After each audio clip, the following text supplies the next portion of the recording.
Good morning!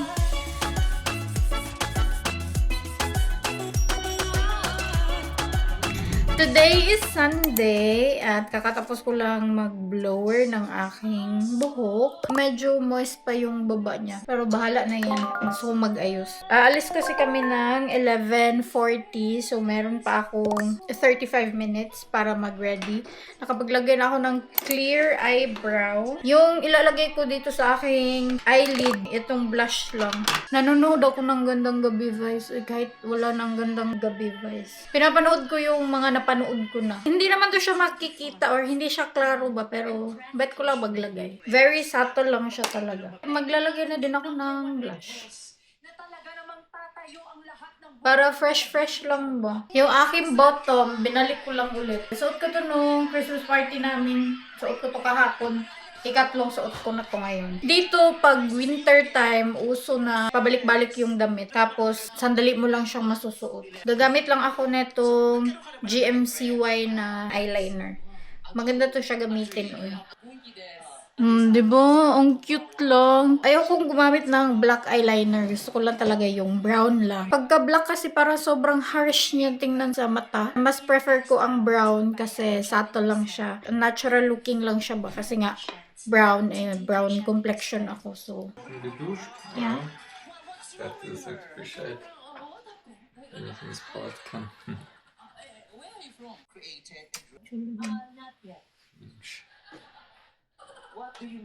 Bahala na, hindi na yan pantay. Di din naman yan siya makikita. Di siya mapapansin dahil naka-eyeglasses ako. Gamitin ko itong lip balm na nabili ko kahapon from Maybelline.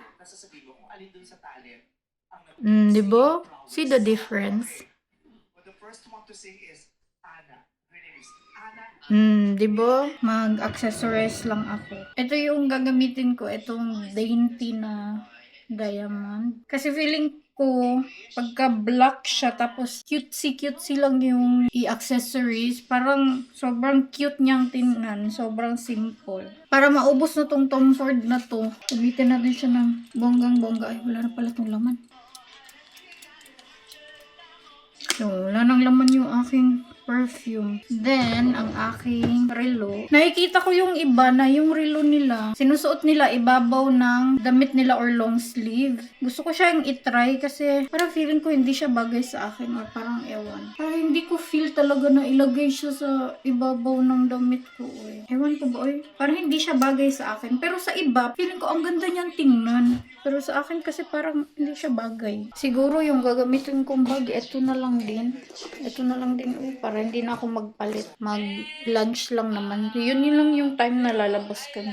Hindi ko alam kung meron kaming gagawin mamaya. I'm ready. Oh, diba cute naman siya? Feeling ko kasi pag mga ganitong top, fitted, tapos turtleneck, gusto kong i-partner sa kanya yung mga dainty lang. Sobrang elegant niya lang tingnan. Si Tony Gonzaga kasi yung parang tinitingnan kong figure pagdating sa mga accessories. Kahit na anong isuot niya, sobrang elegant niyang tingnan. Sobrang feminine, yung ganun. Pagka accessories, siya yung tinitingnan ko. Hindi na lang ako magkukulot kasi wala na akong time. It's already 11:21. Nakalimutan ko pala maglagay ng mascara.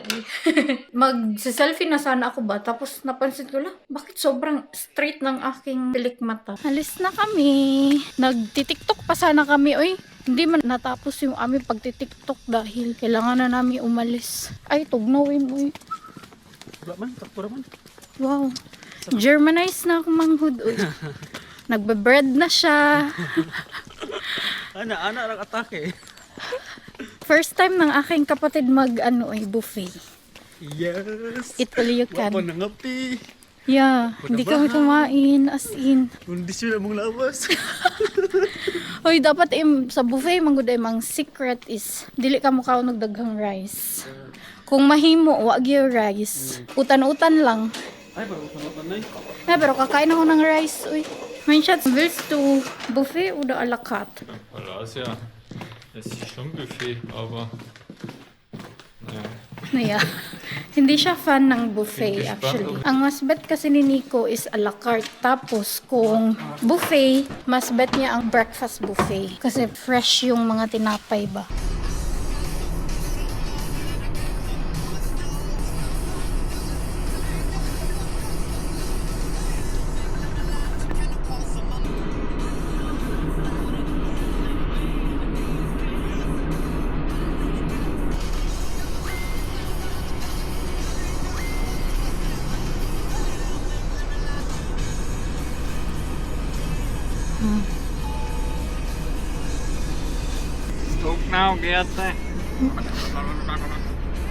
Excited ba?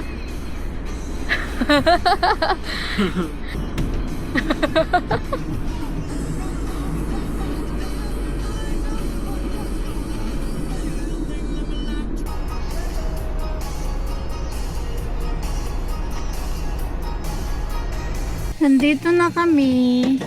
Palazia tawag dito. Nandito lang to sa Uba Traveling. Pasok na kami. Kami pa lang ata yung una. Wala pa sila biyanan.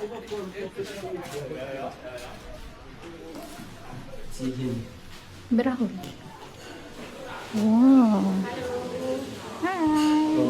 Nandito na kami sa restaurant. Hinihintay namin yung aming kasama. Si Bianan, lola ni Nico at uncle niya. Himala kasi kami yung nauna. Usually nauuna yung tiyuhin ni Nico dito at saka lola ni Nico. Pero this time kami yung nauna. Himala. Hi, Manchat! Hat sich jetzt aber schon so Dito an, yung kapatid ko. es wird Teppanyaki geben. Sabi ni GM, social daw dito. Handa na yung tiyan ko, guys. Pagkain na lang hinihintay. Yung lugar, okay siya. Yung pagkain, okay din. Bet ko din yung timpla dito. As in, masarap dito eh. Kaso nga lang, yung area is super open niya. Open talaga siya, as in open na open.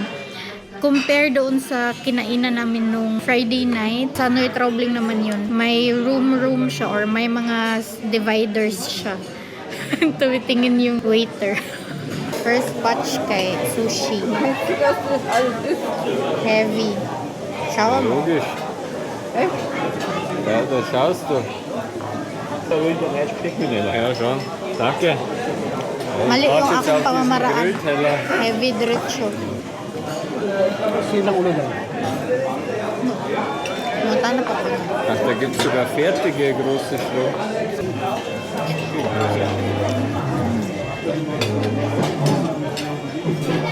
Wohl Geld darf nachholen, wobei nicht. Oder kriegen wir die Blöden zusammen. Second round. Dapat pala kumuha kong konting rice.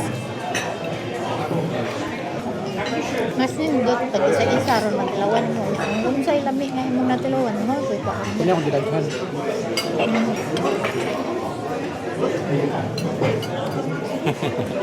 Ito naman yung teppanyaki.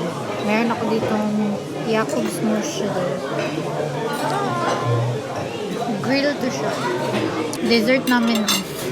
Chips at saka ice cream. Kaya GM yun. Pakunta ng color.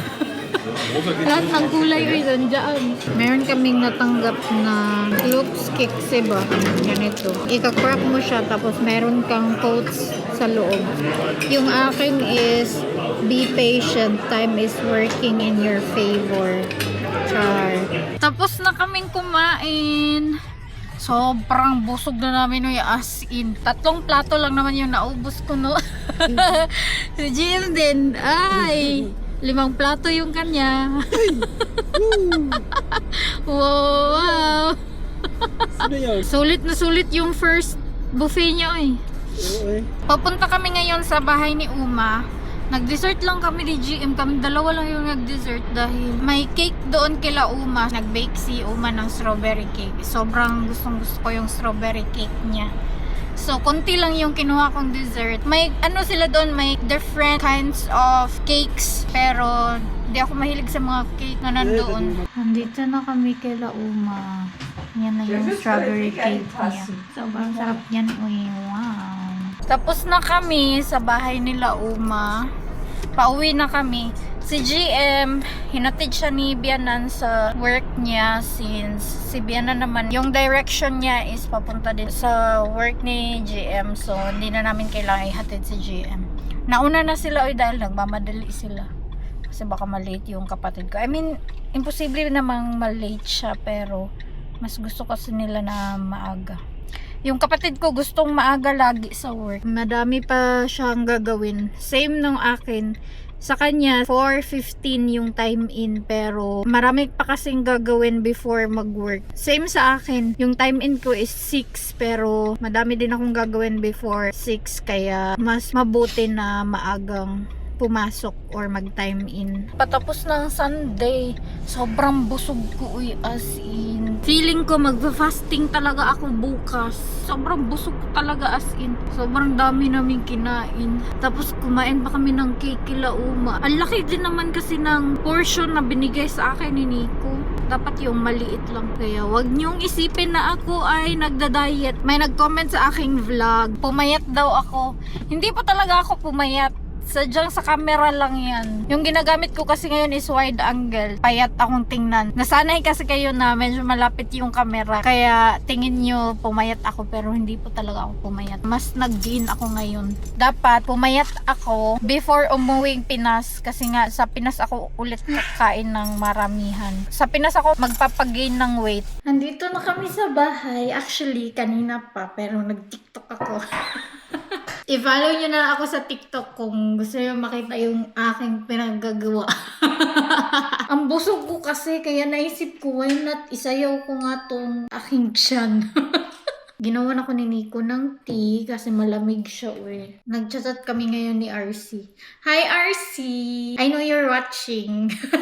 Sana makapunta na ako kila RC soon. Pero di ko pa alam kung kailan kasi this year wala na akong makukuhang vacation leave kasi inubos ko na para Pinas. Meron lang akong time, weekends lang. Yung ita-travel ko kila RC mga 4 to 5 hours ata sa kanila. Sa new place nila. Kakalipat lang kasi nila sa bago nilang bahay. Yung kapatid ko walang free sa weekend. Gusto ko sana kung magta-travel ako. Kasama ko yung kapatid ko para hindi ako mag-isa mag-drive ba. Ang boring pag naglo-long drive ka tapos ikaw lang mag-isa. Si Nico hindi yan siya sasama pag wala si Louie. Husband ni Ellen. Friend din namin. Meron akong question na sasagutin. Question from Mensita Parjero. Sorry for pronouncing your name wrong. Sabi niya, very lucky ang kapatid mo na maka-work dyan. Hinanapan ba siya ng language certificate? Anong level? Dito, wala namang language na hinahanap. Pagka kitchen helper, may mga company na naghahanap ng language. Pero sa kanya, good thing, hindi man siya hinanapan ng German language. As long as meron kang working permit, tatanggapin ka nila. So, yung kapatid ko, hindi talaga siya hinanapan ng language certificate pero pre-provide namin kasi nasa resume niya na nag-aaral siya ng German, nakatapos siya ng A1 sa Philippines para supporting sa iyong resume proof na nag-aral ka talaga. Pre-provide namin yung mga certificates niya.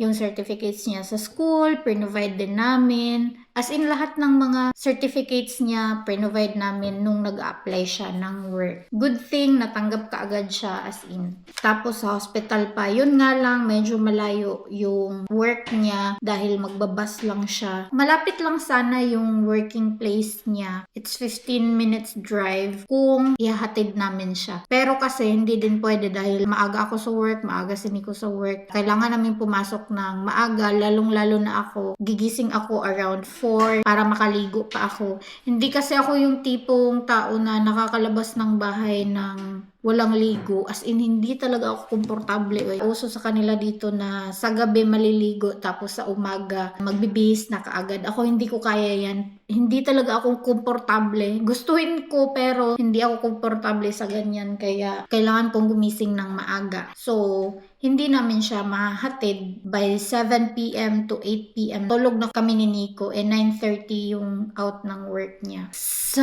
wala naman na din talaga akong gagawin. It's 5:21 na. Para